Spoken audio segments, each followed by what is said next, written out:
ए खरा गरम रे लाइट आ काटी देछि से लाइट वाला टिके फोन डा करिया काई ट्यू ट्यू ट्यू ट्यू ट्यू ट्यू ट्यू ट्यू ट्यू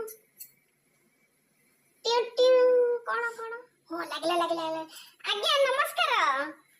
लाइट वाला कहउछन की हां लाइट वाला तो हां झर आज्ञा झर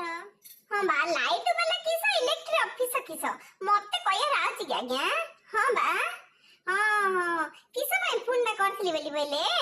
नै बा तम इच्छा रे किस लाइट ता काटी दउछ तमर जेतळ मन करिया सेतळ खा लाइट ता काटी दउछ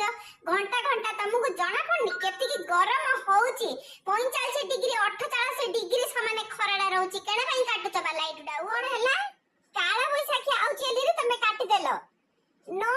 काला बैसी त मु तंद्र लागिची जे तमे लाइट आ आगे तड़िया काटी तमे फास्ट देखिता तो काला बैसाखी डा किमिति आउची जोर पवन घड़घड़ी हेगी आइले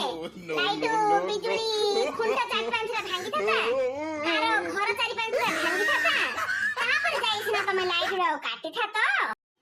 किछि न देखनु आगा तमे आसियोली रे आगुरु तमे काटी दउछ लाइट डा एता हेला ना आ कहउछ जे तमे इंदी काला बैसाखी आइयोली रे कथरे डरे गिरी छानिया करी न आसुनिया लाइट टा काटी देलणी केते झाड़ गरम रे प्राण ना पड़िलानी तमे तो माइना लोक तमे जानछ बा रंधा बड़ा करियाडा बड़ कष्ट होगा तमे दुबुगिना लाइट आउ काटी देलो केते गरम होछि जे हां बुझो ना कथाडा तमरो बेगाली लाइट दियो बेगाली लाइट दियो हां इन्वर्टर लगै छी बा इन्वर्टर लगैले फैन काम दउछि की सेति में तुम बेगाली लाइट दियो बा एबे जदी तमे लाइट न देलो लाइट बिल न दबा आइए ना तमे सेतळ मु देखै देबी किमिति काला बैसाखी आसुची एला ना